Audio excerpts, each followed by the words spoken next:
in PNG alone have access to information, have a method of connecting with local government, with businesses, with each other, and can transact and trade and communicate in various forms.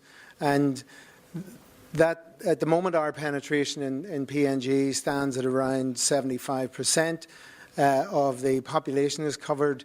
That's moving to around 95% before we exit 2014. So those numbers are just going to increase. And these are all people that you can reach, obviously, today. I don't know whether as a individual government you've got a clear ICT strategy, but we'll come on to that and talk a little bit about that as we go through this. Sorry, if you can go to the next slide.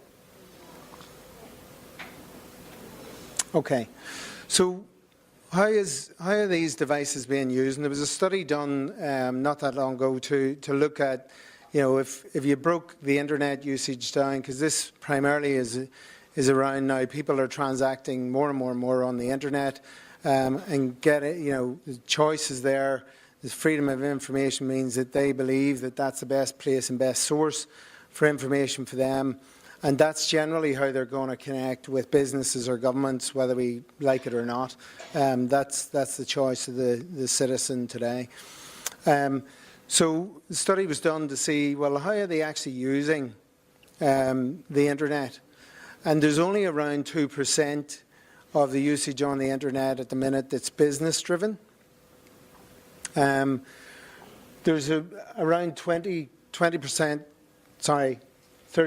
of the time spent on the internet, they're qualified as other. And I think from the information that we've seen, that's really people surfing for information, looking for general information, whether that's on health services in their area, it may be on education services, it may actually be trying to study or prepare something and sharing it with individuals. But there's a lot of social activity going on in there as well. But there's still a heavy use, 30% or thereabouts, of people generally looking for information to inform themselves of how best to, whether that's preparing a business plan for a business or trying to create an appointment somewhere to go and do a health checkup. They're just looking for information on how to get that and how to do that. So there's an opportunity there, and those people are looking potentially to connect with your departments, with your government, around information that you have. So one of the key things I want you to think about is what information do you currently share as a government entity? What information is available to citizens out there? And ultimately, where do you want to get that to? So I suspect most of you are on a journey. We all are in terms of this. So you may be virtually no information being shared with the citizens at the moment, or some of you may be very sophisticated and have a lot of information there that's interactive and gathering information, not just transmitting it back out to citizens. So if you can move on. So just to sum up in that piece then on trends, what I'm saying is whether we like it or not, our citizens and consumers have access to information. Not always the access that we would like them to have, but they have access that's improving all the time. They have devices in their pockets or at home that can certainly enable them to connect with your business and with others going forward. The role of the network, for anyone that's spent a lot of time in ICT, and I suspect, hopefully I'm probably the only one in the room that spent 20 years in it, but 20 years in ICT, what we now have is that the foundation for all ICT applications is the network. So everybody wants to be able to connect remotely or locally to IT infrastructure with applications on it, and there's simply the network's the first building block. Then you get your servers, PCs, mobile phones, whatever the devices are you're using, and then the applications that run on top of that. I'd encourage you to focus more on the application side of it. You know, the networks are already there, as I've said, and they're rolled out, and you can use those. They're free for you guys to exploit in many ways. You can push information out over that quite easily. You can just have a flat web page and people can access it if they choose to. The infrastructure now, the servers, PCs and so on for your business, increasingly companies are now selling those things as a service. So you don't need as an organisation or as a government entity to spend huge amounts of capital, would be my view, on ICT infrastructure. But what you do need to do, and I keep coming back to information, is think about how you're structuring information, what information you want to share with citizens, what services you want them to avail of, and is your ICT strategy ultimately linked to whatever your business objectives are. Don't worry too much about the building blocks. I think there are partners like Digicel and others out there that can help you with the infrastructure. Think about the information and your strategy about how ICT is going to help you. And the little graph here just shows in PNG alone, we've got about 6 times the amount of information is being called upon by citizens rather than businesses. So you might think that the businesses are the heavy users of ICT. That's absolutely not the case. 6 times the amount of use on our network today, driven by citizens just either going on to social media or looking for information rather than businesses trying to do transactions in some way. So it's not the banks that are the big users here. It's not the telcos that are the big users. It's the citizen out there with a mobile phone that's connecting to whatever is available to them and trying to get information. And people in PNG and elsewhere are hungry for information about what you're doing, what we're doing, and how that can help them in their day-to-day lives. So if you can move to the next slide. Just to perhaps dispel a myth, we're constantly surprised every time we meet government departments about network coverage, and the view is that, well, yeah, we're probably in the CBD in Port Moresby, for example. I think this map is probably representative of each of the countries you come from. I think there's 10 countries, as I understand it, represent in the room, thereabouts. The network is pretty much everywhere people are at this point. We've got to 75%, I said earlier, of PNG's population through our mobile network. There are other providers out there that are touching more than that and increasing that number. But by the end of 2014, that'll be up to 95%. And we're working with the government to identify where the people are, where the gaps still are. But pretty much if there are people out there, by the end of 2014, we're going to have a network out there that they can use and access information. So just wanted to share that. Go ahead. And then in terms of a case study, just to bring this to life a little bit, conscious that ICT in itself is a boring subject. So we're working with local governments, we're working with businesses, and we're working across the country at the moment here in PNG and across the 6 countries in the South Pacific we're represented in, particularly around education. We believe, as you do, I'm sure, that education is a key enabler. So we've put a lot of effort into education in particular, and this is just a little case study on that. If you can flick the next slide, there's some information on there.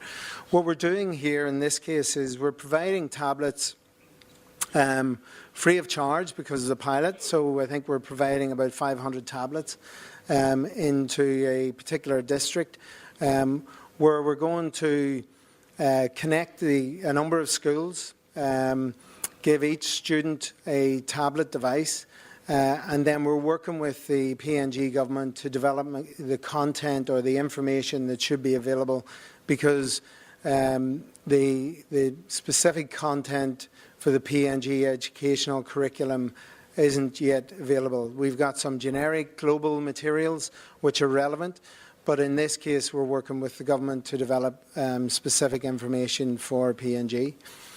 to make sure that the students are using that purely for education. It's secure and protected. So I think up here it talks about an APN. An APN is just simply a method for controlling what the students can or can't get access to. So in this case, it's purely the information that the schools themselves want the students to have access to whenever they're out there. We're going to broaden that particular programme now. We're looking into Vanuatu and making some of that information available in Vanuatu. And I think this week we've just gone live with a programme over there as well. So across certainly the 6 markets we're represented in the South Pacific, and we're looking to work with government and education in particular to see how we can help to roll out similar applications and information to the students. Just then the key point, what does it all mean for you in local government? My view is that the citizens out there already have the tools and technology. They're ready to interface with you. And my question to pose to the audience is whether you're ready to interface with them. I was fortunate enough a couple of years ago to be at a presentation from Neil Armstrong. I'm sure most people know First Man on the Moon, but he gave a very simple demonstration and said at that stage that the normal mobile phone, and bear in mind this is 2 years ago, the normal mobile phone that people have, not a smartphone, not the really rich tablets or laptops that we might have today, but a standard feature phone, had more technology in it 2 years ago than the space rocket that put him on the moon. That's a frightening thought, particularly if you're him, I think, reflecting back on it over all the years. But his point was, you know, people are empowered now with the technology. It's there. They may not necessarily know how to use it all, but it's certainly there. And the question, as I say, is whether you as government officials and government departments are ready to interface with those people, or even for that matter have a strategy to do so. My view is you should align your strategy to whatever your business objectives are. An ICT strategy for me starts clearly with here's the things that we're trying to deliver, and then here's the 2 or 3 elements that we think ICT can really help us in. So education, I've given a simple example of it, but it may be e-health. It may just be allowing people to see when local clinics are going to be available in their area. It could be, as we're going through here in PNG, around collecting citizen information. So there's a registration process which is going to take place over the next 18 months in PNG, where the government want to register everyone in the country electronically. The way they're going to do that, by the way, is they're going to send people out there with mobile devices which is going to capture information on the individuals, including pictures, including thumbprints and so on, and then they'll store that in a central database. Now we're working closely with the government because every time we sell a SIM going forward, we're going to register our customers. It's going to be a regulated requirement for our industry. So we think that there's no point in both of us trying to do that. We think we should be working together to share some information between government and the mobile operators in particular. By the end of this year, I think we're going to have over 3 million customers in our network, and our objective is within 12 months we have to get them all registered and capture the information so that we know who has those phones, and not that we really care what they're doing with them, but we do have a government requirement now to capture that information, so we don't see a reason to double up. We want to partner with government to make sure that we're both capturing the same information, and then that can be used for multiple purposes going forward. So think about what it is you want to use ICT for is my key message, but align it to your key objectives in the next 12 months. Consider quick wins. Quick wins might simply be you have a whole raft of information, probably on printed copy today, but ultimately to get it on the printed copy, somebody had to create an electronic form and then probably send it to printers. What you should be thinking about is how do you share that information? You know, if we get a breakout here of dengue or something in PNG, what happens in Digicel is, and we've around 1,200 staff that are based around the country, is we very quickly inform them of what precautions they should take to make sure that A, they don't get it, but if they do, B, how they should react. There's no reason why, as a government department, you shouldn't equally be able to do the same thing. And the way we do that is we send a very simple 2 or 3 messages out over the mobile network to each of those individuals. And as a consequence, you know, we think we're improving the well-being of our staff. I think that's a very simple way in which you can use the information you already have, probably accelerate the delivery of a message out to communities just by using what's there. So you don't need to spend a lot of money to do it. So quick wins are, what have I already got? How can I leverage the information and infrastructure that's there today? And lastly, I guess for me, you know, pick some partners that understand your business and have knowledge in ICT. It doesn't have to be Digicel, albeit we'd love it to be. But you know, you're going to have organisations that currently work with you or individuals that currently work with you that understand ICT, but it's really important that they understand your objectives and help you point out some of those quick wins. And then over time, you're going to get more confidence, you're going to get more consumers coming to you via the ICT medium that you've chosen, and you can evolve that and improve that over a period of time. So just to summarise, my view is if you're not ready, think about your business objectives, prioritise the quick wins, and then pick some partners, I think, that can help you to deliver your objectives over the next 2 years. Maybe is a good time frame to think about. Okay, that's me. Thank you very much.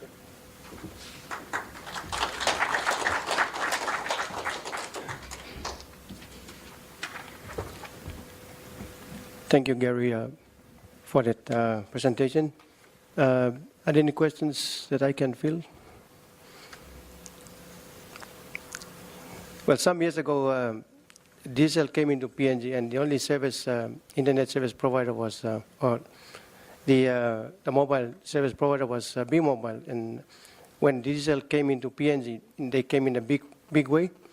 They covered a lot of, a lot of areas in PNG. They set up the transmitters in almost every part of the country, so you can see why they had a bigger and better network here in PNG, and a leading network. And they've covered over, like Gary said, 75% of the population here. So there is a lot that they can offer to local sources of the information. The most recent census information, and that information has been given to us by NICTA, who regulate the telecoms industry, based on their view of where the government's view of where the populations currently are. But there's some work going on here by some of the academic institutions around mapping exactly where the people are living in the households, and we've partnered with them to understand, and that's from satellite imagery. So they're looking at every single household across PNG, and they're working with us on a daily basis to identify where there are communities living that haven't yet got network coverage. And last Friday, we signed an agreement with the local PNG government here, where the World Bank are giving them some additional funding, or loaning them some additional funding, which is going towards helping us address another 20% of the population. So we'll go from 75 to 95 this year. Just to put that in context, the government are going to put around 20 million keen into that project, and Digicel are going to put another 100 million towards that. So to deliver 300 additional sites across the country, and we believe that by the time we've finished, we'll have around 95% of the population. I'm sure we'll equally have found out where the other 5% of people are by that point, and we'll have plans around that. Thank you. Any other questions? Swande.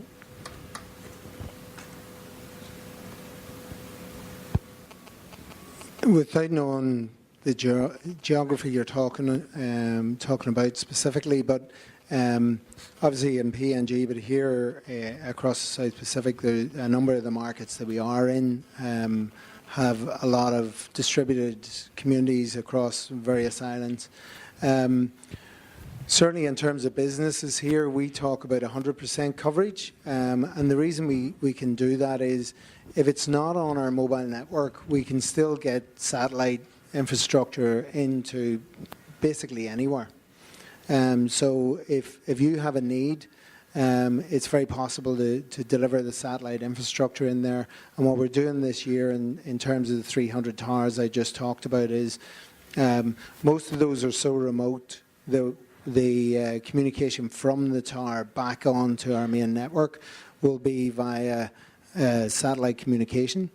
So we'll have a normal mobile network in the area, but to get from an island community, for example, back, it'll be a satellite hop back into our network here in Port Moresby, and then from here, as you know, we're part of a global network, so we can connect that community with 2 or 3 steps to anywhere in the world effectively. Thank you. Thank you. For the question, in relation to the ownership of the towers, the 2 comments maybe on that I'll make. We've been working with the local governments, local government across PNG and elsewhere outside of PNG for some time.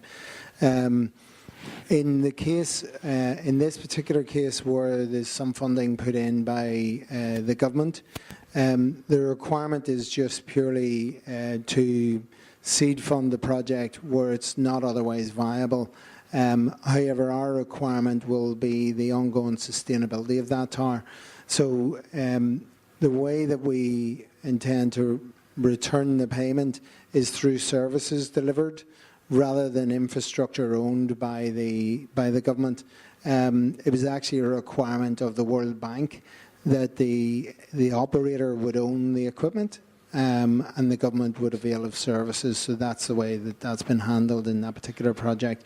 And elsewhere, where there's been government funding put forward, that's been delivered back in terms of services into the communities, or free phones or free minutes or internet access, those kind of things, rather than a share of the ownership and the infrastructure.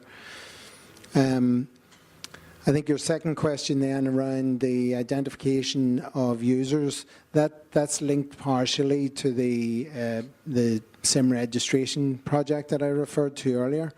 So at the moment, anyone can walk into a store or from a retailer across the country, purchase a SIM, put it in their phone, and then use that on our network. Going forward, to purchase that SIM, you're going to have to register who purchased the SIM and therefore who owns the SIM. Now, clearly once the individual takes the SIM away, and whether the phone remains in their possession and the SIM remains in their possession is another question. But there will at least be a starting point where we'll be able to identify where needed by the government, because it's not something we do ourselves, but again, it's why the regulation and data protection needs to come in, is that if there is abuse of the network in some way, then we can facilitate the government to get the information around where that information is originating from and who owns the device that the information is started from. Hopefully that answers your questions. Thank you. Any other questions?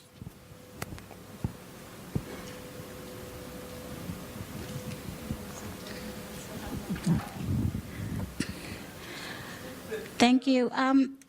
Our role in that, obviously, we're working very closely with the regulator, and even though it's going to, it's a multi-million-dollar project on our behalf to look at the SIM registration, it is about putting the right structure in place to ensure that those people who are abusing the network and using it for the means that it was not designed for can be tracked down and prosecuted if necessary.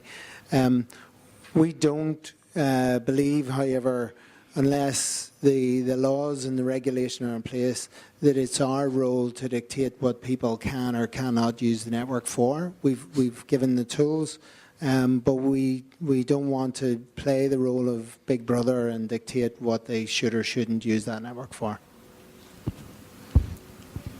Thank you. Yeah, I think in some geographies around the world, obviously there have been embargoes put on around certain applications being used, and because of the use of content.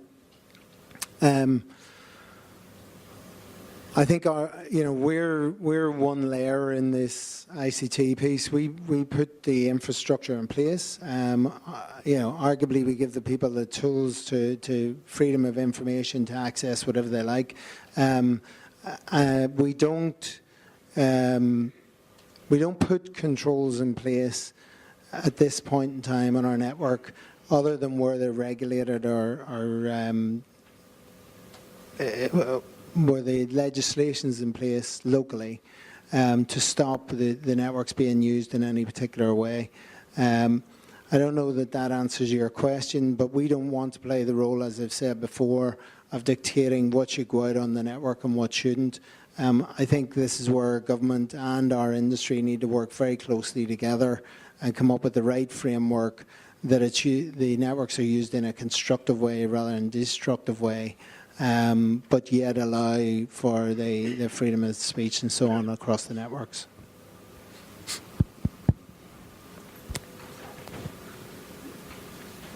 Thank you. Any more questions? I think it's something that we're beginning a journey on in some markets. We've put in place now a local government relations team. It's headed by an individual here in PNG, another Gary said, and some of you may be familiar with Gary. I think he'd be very keen, or indeed see me afterwards, and I'd be happy to take your details if you want us to engage in that and see how we can help. We do quite a bit of work through our foundation around female abuse and so on, and we keep that very separate. Our foundation, albeit funded by our business and plays a key role in the community, it's not part of the business doesn't set the strategy or dictate which projects that foundation gets involved in. So again, that's something that I'd be happy to talk a little bit more about, perhaps for another day, or I can talk to you afterwards about it.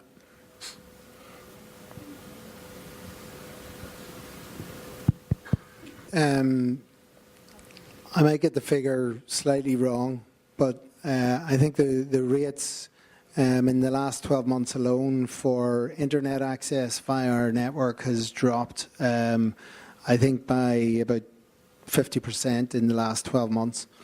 As you can imagine, we build a network here in PNG and in the other markets that we're represented in. However, at this point, at least, we don't own the network connectivity offshore. We have to buy that, in this case, from Telecom PNG. We've been doing our part, I guess, working with the regulator.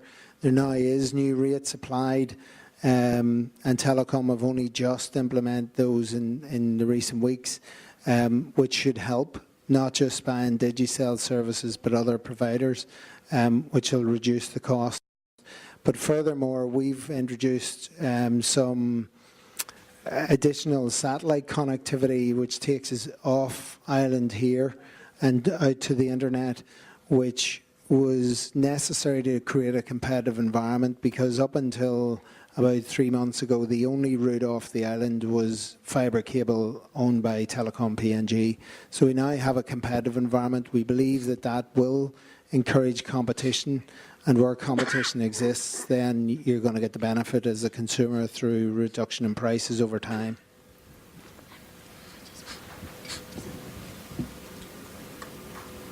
Thank you.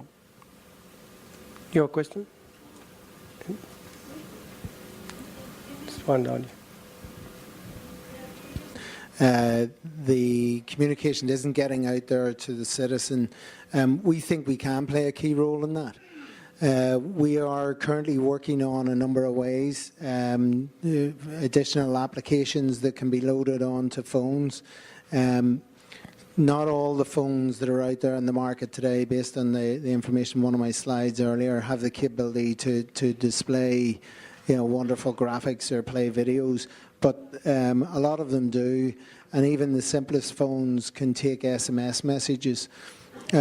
So we can help you distribute locally because we've got information pretty much around where an individual is, or at least where the handset is, because it's connected to a tower, and we can track exactly which handsets linked to which tower, and therefore target messaging.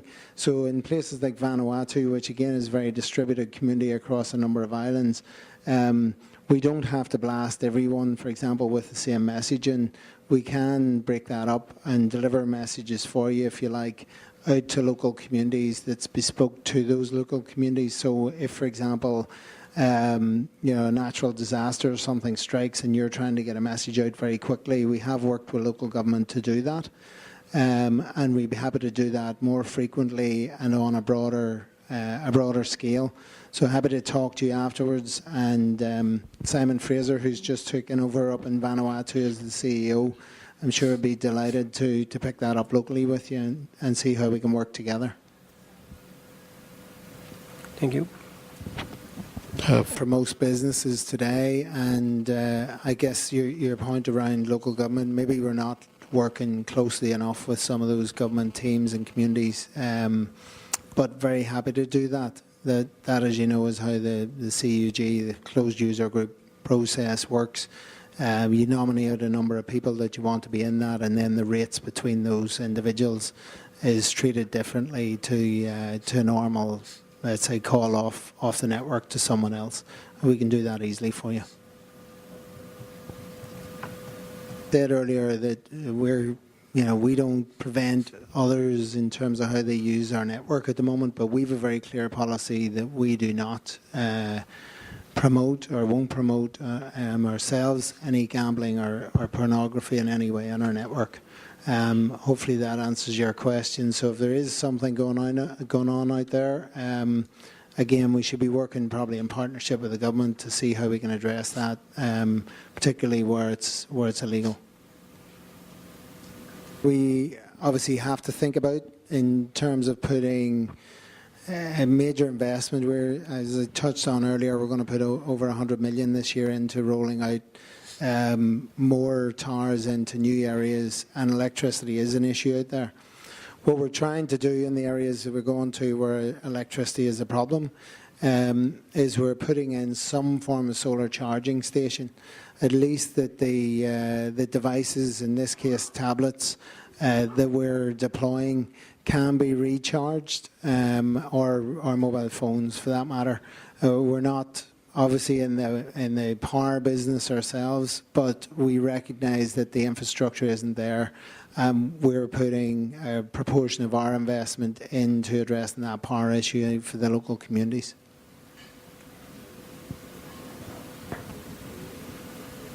When the introduction of mobile was introduced in PNG, there was a very big impact. A person fishing in the coastal villages, a person gardening in the highlands, would receive a call that DC. So the impact was very high here. So despite some abuse in the system, there is an opportunity here for Digicel to be engaged into local government areas. They're working closely with the national government on ICT, and of course they can be able to work closely with the local level governments in remote areas as well. One thing that we do have is communication, and with the introduction of mobile phones in this country, and the network is so big and even better, so the reach can be out to all our remote local level or governments or districts. So I'd like to thank once again Gary for stepping in for John Mangos. Unfortunately, he's not here, but he sent one of his experts here to tell us on the use or making the best use of technology that they have. So once again, thank you so much, Gary, for making a presentation.